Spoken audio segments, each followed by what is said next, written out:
Donald Trump is misogynistic, says Sadiq Khan. But here's the problem. The very same Sadiq Khan is on record belittling and humiliating women in the London Assembly. Watch his tone, watch his dismissiveness, watch the contempt he shows toward female colleagues and even journalists. So let's ask the real question. Who actually despises women? The man Khan accuses, or the man we can see on tape showing blatant disrespect? Hypocrisy has a face, and it's Sadiq Khan. Let's have a watch of Sadiq Khan. But first, hit the like button and subscribe to the channel for more. Have a watch.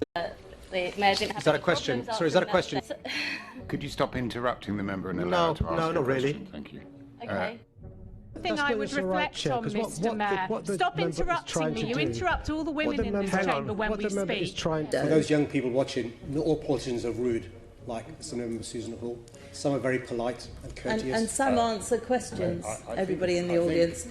Chair, I've got to say this in a way that doesn't appear patronising, but the naivety of the chair of TfL saying publicly a figure... For an estimate today, Mr. Mayor, not a figure. Well, I'm not giving you an estimate. I think just demonstrates why, with respect, Londoners were right to reject you twice when you stood to be mayor. I have no further questions. You spent more time thinking about how you could answer these questions and less ways you could try and insult me over a petty word choice, then you'd probably be in a better position for London. Was that pot kettle black? I don't know if I've offended you in any way, but Was thank it you. pot kettle black, is it? Assembly member Best, have you finished? She's finished, I can assure you that, Chair. Will you join that campaign, yes or no? As Assembly Member, you can write to the Mayor, and I'm sure we can answer them. I have written, he hasn't responded. It's a yes or no question. 2030 is your own target. Is that something that you can now commit to when it comes to wood burning?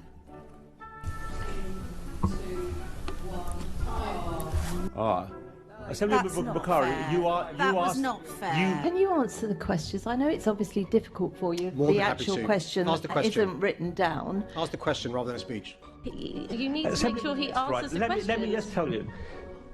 Assembly members ask questions, the Mayor answers them. You don't interrupt him, please. He doesn't interrupt you when you ask questions. Hang on. And hang on. Chair, it's very telling how angry you are at me for asking a simple question of the Mayor when you weren't that angry at him using inflammatory language. You're supposed to chair these meetings, and it's frankly embarrassing. Assembly Member Best, I'm the chair, and you make comments through me. Do you hear that? Do you hear that? Do you hear that? No, I will chair it, and I'm chairing it.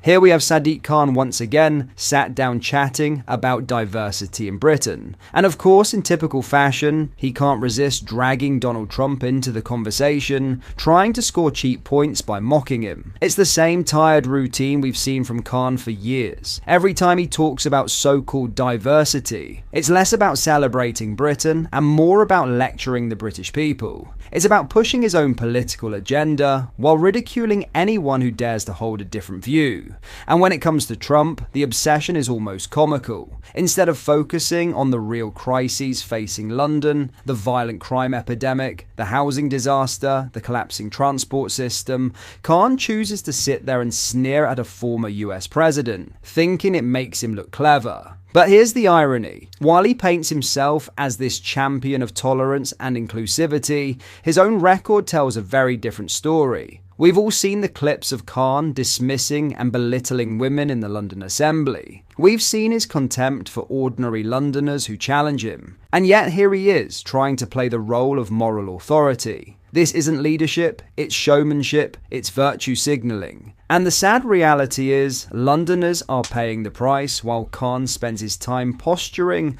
on issues that have nothing to do with fixing the capital. So let's take a closer look at what Khan had to say in this particular exchange. Looking around this diverse room, Donald Trump's worst nightmare!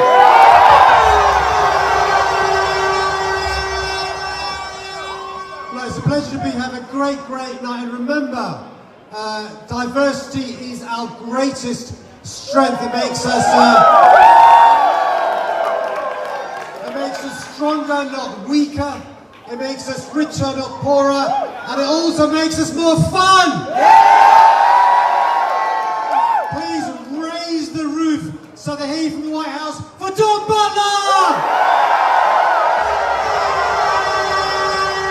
And you can judge for yourself whether this is the kind of leadership Britain deserves. What are your thoughts on what we discussed? Let me know in the comments. In other news, young people will have their benefits scrapped if they refuse job offers or training under new plans set to be revealed by Rachel Reeves. The Chancellor is also expected to pledge to end long-term youth unemployment by guaranteeing any young person paid work if they have been unable to find a job or training for at least 18 months. The Youth Guarantee will see thousands of young people who are unemployed or unable to work due to sickness offered help by authorities. However, if this is refused, their benefits could be cut. Almost 1 million people aged between 16 and 24 are not in education, employment, or training. Every year, tens of thousands of young people go from study straight into long-term sickness. Ms. Reeves will say this is bad for business, bad for taxpayers, bad for our economy, and it scars people's prospects throughout their lives. She will promise not to leave a generation of young people to languish without prospects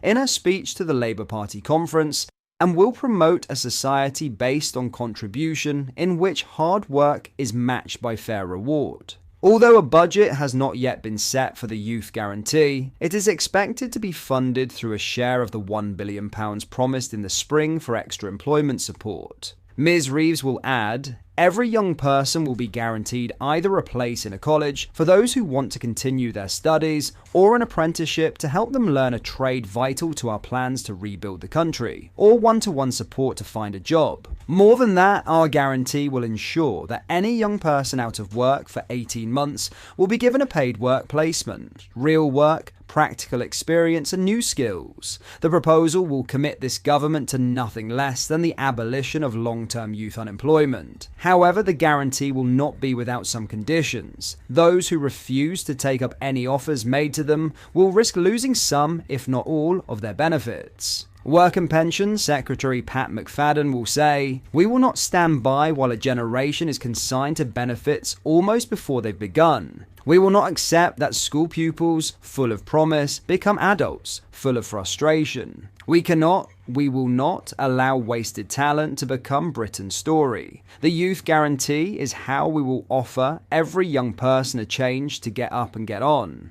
It is understood these conditions will apply to young people claiming job seekers' benefits. However, it is not known whether they would also be imposed on those claiming for long-term sickness. More details about the guarantee will be revealed in the budget in November. Earlier this year in pilot projects, administration of the scheme was given to mayors and councils responsible for facilitating coordination between local employers, colleges, housing bodies, and other organisations. This scheme is building on the Youth Guarantee announced in November last year, which pledged that every 18 to 21-year-old in England would have access to an apprenticeship, training, education opportunities, or help to find a job. However, experts criticise this for excluding around half of the 948,000 NEETs, those not in education, employment or training, in the broader 16 to 24 age bracket.